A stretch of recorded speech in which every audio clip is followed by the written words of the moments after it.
Caleva Atrobatum, a prosperous Roman town. For Silvianus, the Bathhouse was a place of status.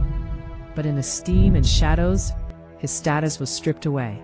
A massive 10-sided gold band, stolen.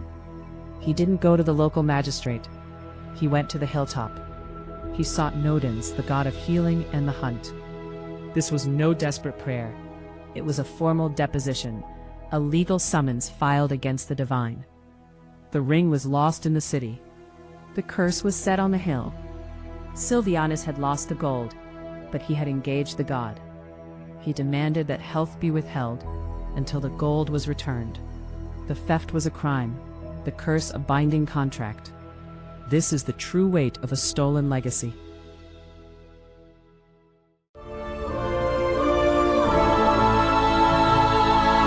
Rust in the soil where the centuries sleep, a secret the earth was commanded to keep. Etched in the gold, the Latin decree, bound to a name that will never be free. Ring of Silvianus, the metal turns cold, carrying weight of a story untold. Senicianus, your shadow remains, a ghost in the silver, a break in the chains. It began as a masterpiece of Roman craft, a symbol of elite status for Silvianus, bearing a goddess, likely Venus. It was a tool of power designed for the Roman world. But power is fragile, and the baths are a place of shadow. In the steam, the gold changed hands. For Senicianus, the ring was now a dangerous stolen liability. He possessed the gold, but he feared the pagan goddess. He had to break the seal. He had to make it his own. Senicane vivas in Deo. He carved a blessing, but he lacked the skill of a master. A grammatical slip, a vocative form where a dedication belonged. The mark of a man panicked, hurried, and spiritually conflicted. But the curse on the hill at Lydney was already spreading. The theft was a crime. The ring had become his weight. He tried to discard the guilt, burying the gold deep. 1,400 years of silence began. Earth claimed the theft and the curse alike, until a plow near Silchester unearthed the truth. The gold returned, carrying the secret of its stolen life. Scholars saw what we see, the theft, the doubt, the fear. Later it found its home within a collection at the Vine, the goddess of love, trapped in a desperate, botched prayer. A physical record of a man trying to outrun his past, a binding contract that defied the centuries. For decades, the ring from Silchester lived as a lonely, stolen mystery. But in 1805, the earth began to give up its own secrets. Buried beneath the temple floor lay a cache of lead sheets. Deficciones, formal, legal depositions filed with the god Nodens. One tablet surfaced from the dig, demanding justice. It named a Senicianus, the same name pressed into the gold ring, yet no one linked the two. The ring was in a private collection, the tablet remained in the ground, and later the archives.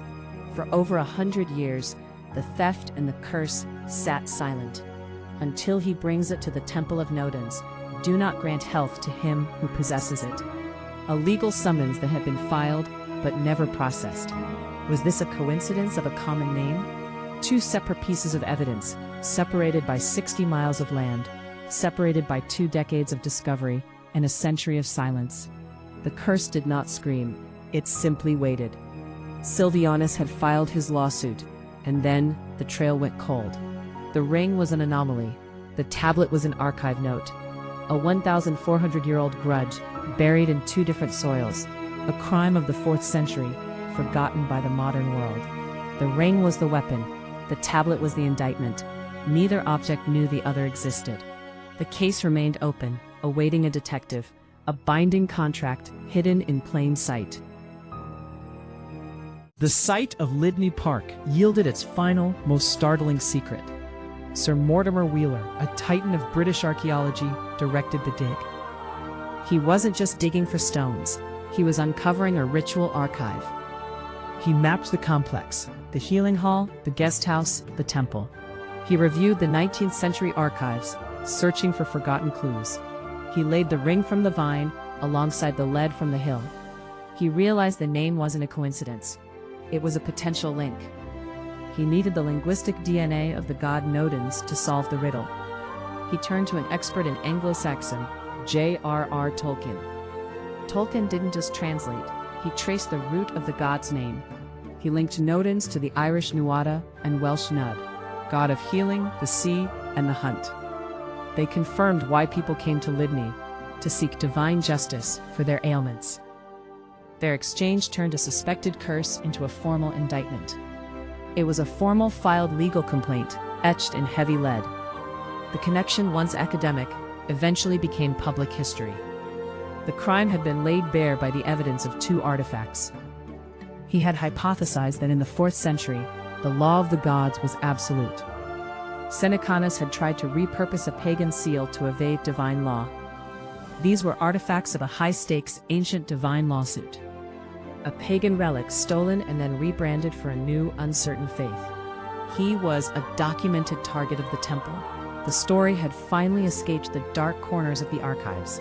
Tolkien had found a seed for his own dark mythology in this dirt. The idea of a ring that exerts power, a ring that carries a weight. This was the reality: a man, a theft, and a desperate, flawed prayer. A convergence of science, linguistics, and ancient human rage. The connection between the ring and the curse was finally understood. The deposition was closed, though the link remains a hypothesis.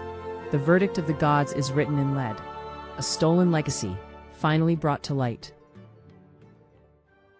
What remains of Silvianus and Senicianus? Not bone, not memory, but a piece of gold and a sheet of lead. The physical evidence of a desperate, failed attempt to fix a mistake.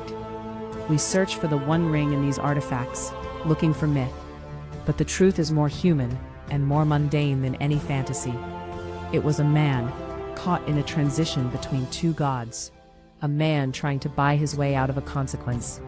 We feel a strange familiarity with these objects. We recognize the anxiety of the thief and the outrage of the victim. Our tech changes, our systems of law evolve, but the impulse to reach for the divine when we feel wronged, that remains exactly as it was in the 4th century. Archaeology isn't just about digging up the past. It's about discovering the mirror of ourselves in the dirt.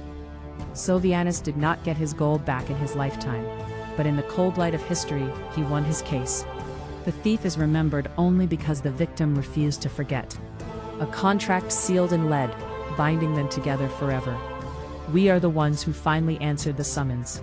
The theft was a crime, the curse was a hope, and the verdict is written in the ground.